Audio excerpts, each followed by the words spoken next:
November 1940, Toledo, Ohio. The factory lights of Willys Overland burned late into the night, the metallic rhythm of tools echoing through the cavernous plant. Outside, a cold wind swept over the Maumee River. Inside, engineers and machinists were chasing a deadline that most believed impossible. In exactly 75 days, they were expected to design, build, and deliver a completely new military vehicle, one that could go anywhere, carry anything, and endure everything. They called it the Quad, a reference to its four-wheel drive system, a rarity in the automotive world at the time. The prototype looked utilitarian, almost crude, flat panels, exposed bolts, minimal comfort. But those who built it understood that beauty wasn't the mission. This was not a car, it was a tool for war. Few could have imagined that this boxy little machine would soon become a symbol of Allied mobility, admired by friend and foe alike. Within 4 years, German officers would risk their lives to capture them, praise their reliability, and admit that the Americans had created something their own engineers could not replicate. The story of the Jeep began not in triumph, but in doubt.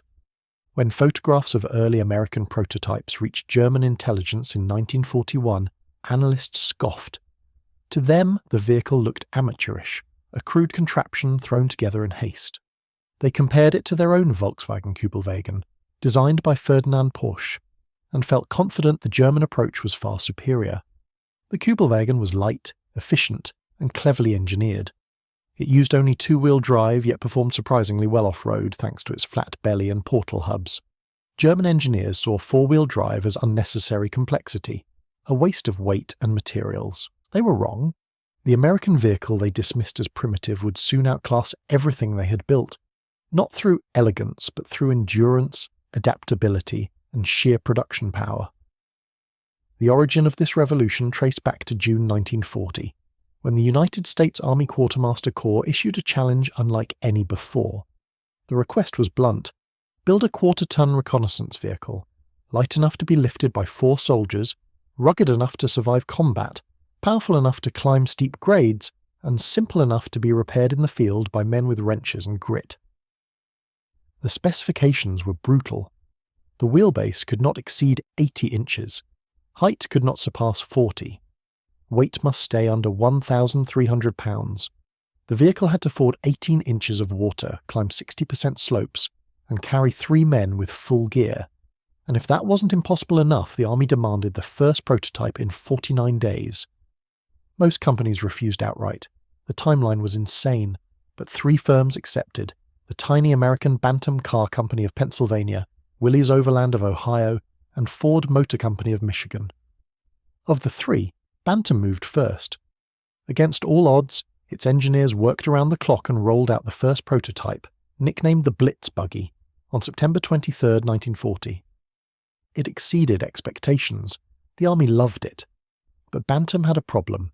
It was a small firm that had built just over 1,000 vehicles the previous year. The Army needed tens of thousands. Bantam couldn't scale production alone, so the Army did something controversial. It handed Bantam's blueprints to Willys and Ford, inviting them to submit improved versions. What followed was a race of ingenuity and pride that would reshape military vehicle design. Each company refined the concept in its own way. Bantam had established the basic layout: a short wheelbase, flat fenders, and fold-down windshield.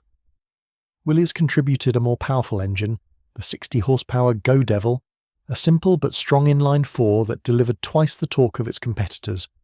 Ford improved the bodywork, introducing the flat hood and recessed headlights that would become iconic. By July 1941, after brutal field trials that broke lesser machines, the Army made its decision. Willys would be the primary manufacturer, but the final standardized design would incorporate the best features of all 3. Ford would also produce the same vehicle under a license to ensure supply. And so, in November 1941, just weeks before the attack on Pearl Harbor, mass production began on what the Army officially called the 1/4-ton 4x4 reconnaissance truck, and what soldiers simply called the Jeep. It was a miracle of practical engineering. Just over 11 feet long, 5 feet wide, and barely 3 feet high, with its windshield folded, the Willys MB and Ford GPW were small enough to fit in cargo planes, light enough to be pushed out of ditches by hand, yet tough enough to survive the abuse of war. Under its flat hood sat the Go Devil engine, 134 cubic inches of rugged simplicity. 60 horsepower might not sound like much, but with a curb weight of just over 2,000 pounds, it gave the Jeep a power-to-weight ratio unmatched by any European equivalent. It could hit 60 miles per hour on a road and crawl through deep mud, sand, or snow when there was no road at all. Its ground clearance, 8 3/4 inches, let it tackle terrain that would stop trucks and tanks alike.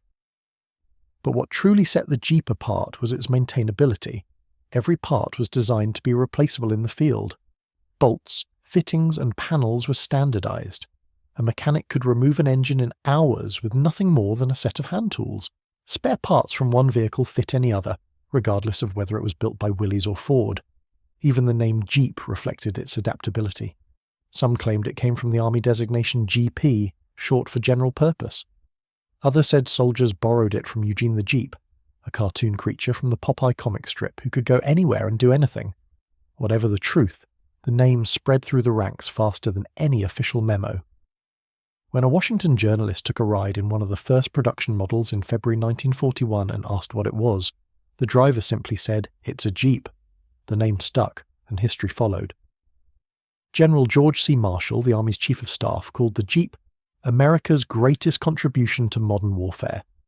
War correspondent Ernie Pyle described it as faithful as a dog, as strong as a mule, and as agile as a goat.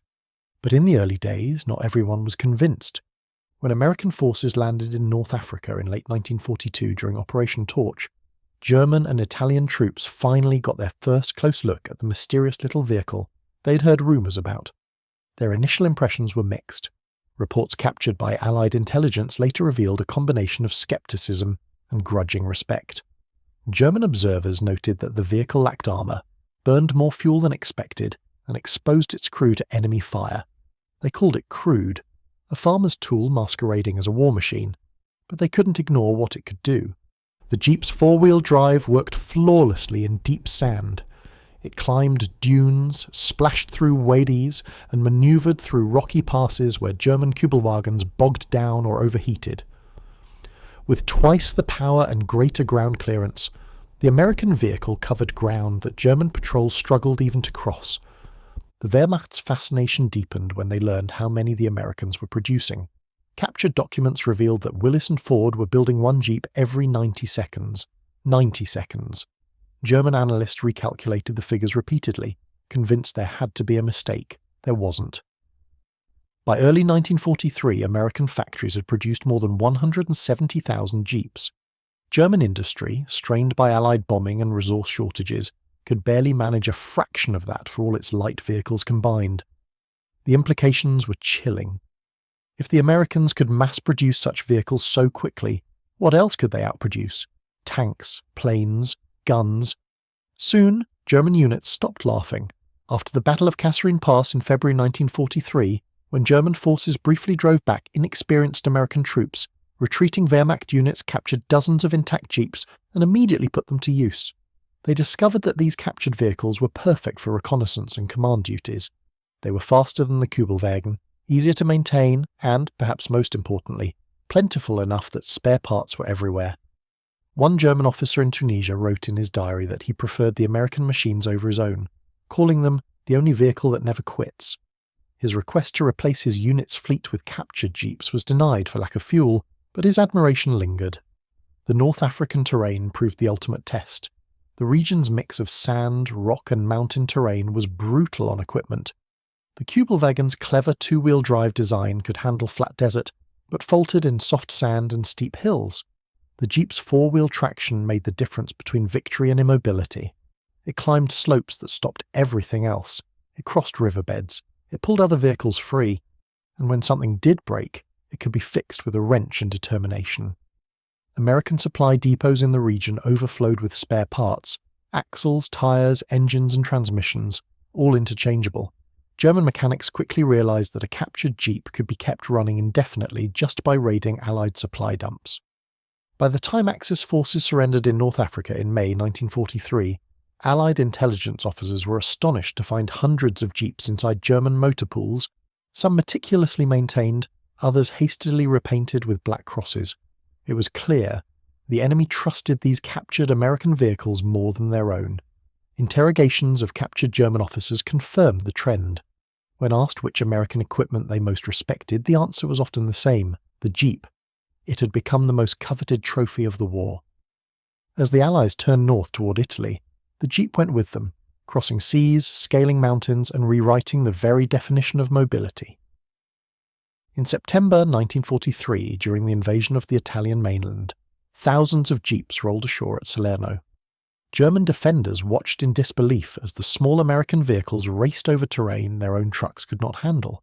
In the mountains south of Rome, Jeeps became the connective tissue of the Allied army, carrying supplies, wounded soldiers, ammunition, and officers between units spread across miles of hostile terrain.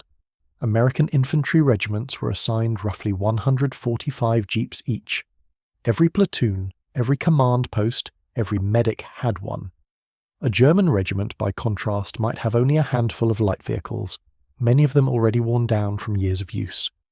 The difference was not just mobility, it was tempo. American units could reposition faster, reinforce faster, and retreat faster. They fought on their own schedule. Even the wounded benefited. Field modifications turned Jeeps into improvised ambulances. 2 stretchers could be mounted across the rear or along the sides, transforming the vehicle into a life-saving chariot that could reach casualties in places conventional ambulances could never go. German medical officers later marvelled at how quickly American wounded received treatment compared to their own, a difference measured not in minutes, but in survival.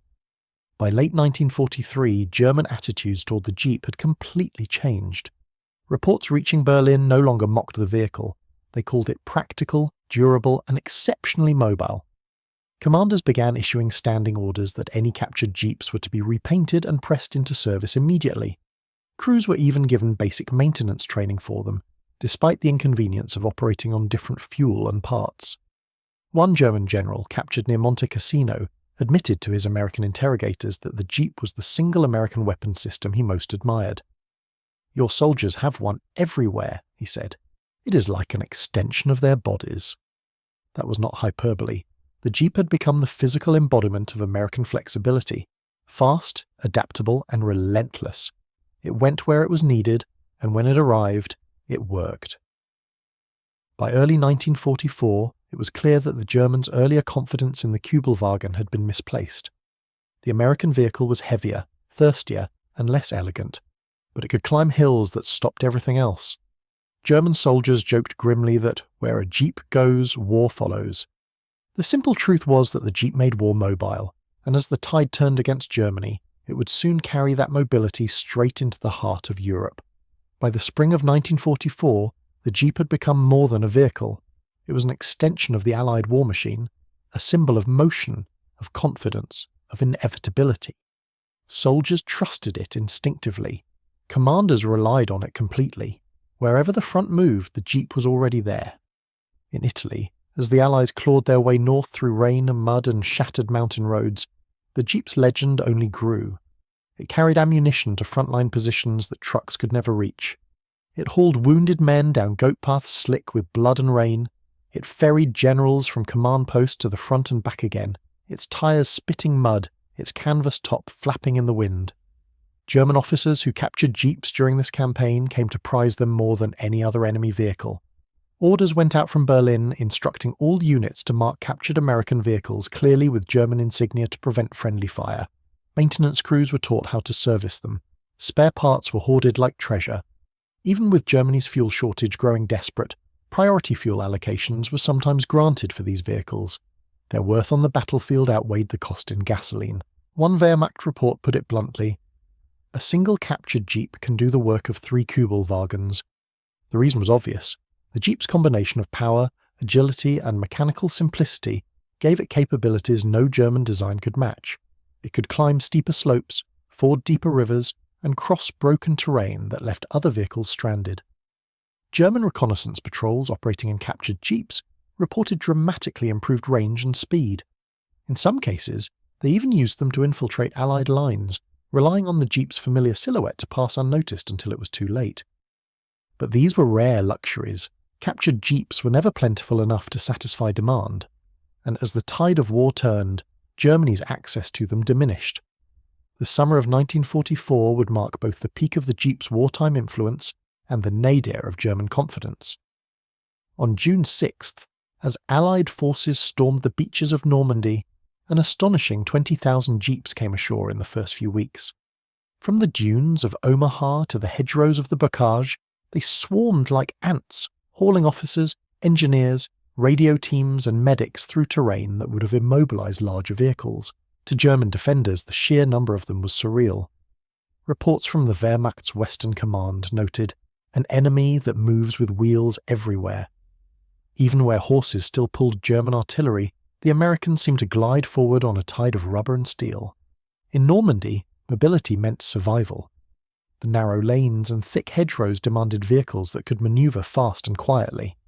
The Jeep's short wheelbase and tight turning radius made it perfect for the job.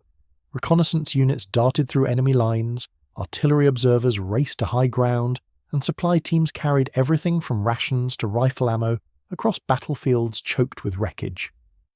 German officers captured in France frequently remarked on this disparity. While their own divisions remained tethered to horse-drawn wagons and fuel-starved trucks, the Americans seemed omnipresent, their Jeeps darting ahead like scouts for an army that never stopped moving. One of those officers was Oberst Hans von Luck, commander of a Panzer reconnaissance battalion. In his post-war memoirs, he recalled losing his own command vehicle to an artillery strike, then commandeering a captured Jeep. "I could not believe such a small car could endure so much," he wrote. "It was light, fast, and seemed indestructible.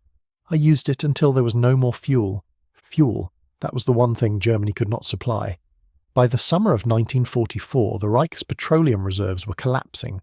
Even elite panzer divisions struggled to find enough gasoline to move their tanks.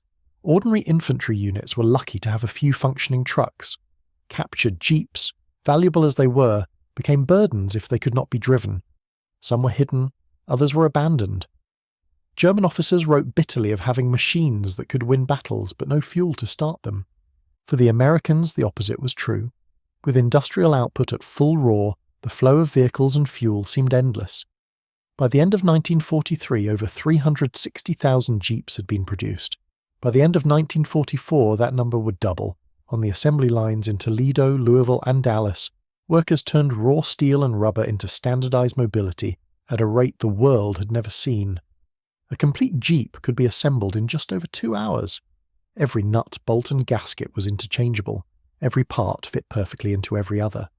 Engines built in Michigan worked flawlessly in vehicles assembled in Kentucky. It was an industrial symphony. Thousands of suppliers across 30 states building a single machine with military precision. The result was a logistical miracle. Wherever a Jeep broke down, there were parts waiting to fix it. Germany, meanwhile, struggled with the opposite. Each of its light vehicles, from the Kübelwagen to the Schwimmwagen to the motorcycle sidecar combinations, required unique parts and specialized maintenance. A broken axle could mean a vehicle sidelined for weeks. A cracked gearbox could mean permanent loss. The Jeep's simplicity turned those weaknesses into Allied strengths. In late 1944, as autumn turned to one of the harshest winters in decades, Germany launched one final gamble: the Ardennes Offensive, known to history as the Battle of the Bulge. Hitler's plan relied on speed, deception, and confusion. To that end, he turned again to a man named Otto Skorzeny, the commando famous for rescuing Mussolini. Skorzeny's mission, codenamed Operation Grief, required German soldiers to infiltrate Allied lines wearing American uniforms and driving captured Allied vehicles, especially Jeeps.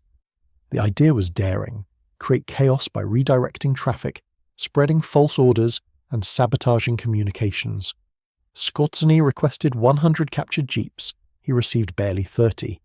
Even with Hitler's personal approval and full access to captured depots, that was all the Wehrmacht could find.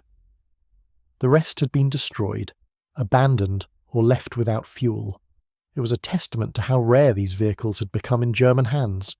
The commandos who did receive Jeeps used them effectively. Disguised as American MPs and officers, they slipped through checkpoints, sowing panic among Allied troops.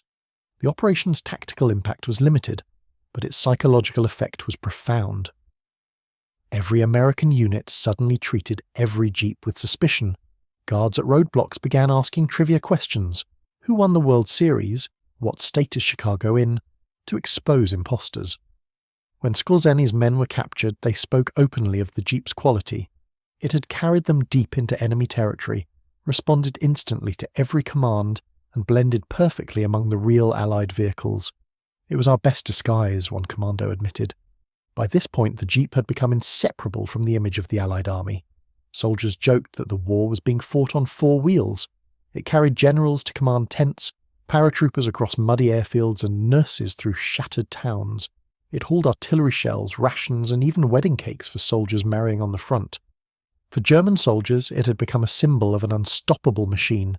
Not the vehicle itself, but what it represented. Abundance, efficiency, mobility. Every Jeep on the road was proof of American industry's overwhelming reach. As 1945 began, the contrast between the two armies could not have been starker. The United States had built over 500,000 Jeeps. Germany had built roughly 50,000 Kübelwagens in total. The Americans could replace losses instantly. The Germans could not replace anything at all. Even as the Reich collapsed, German officers continued trying to capture Jeeps whenever they could.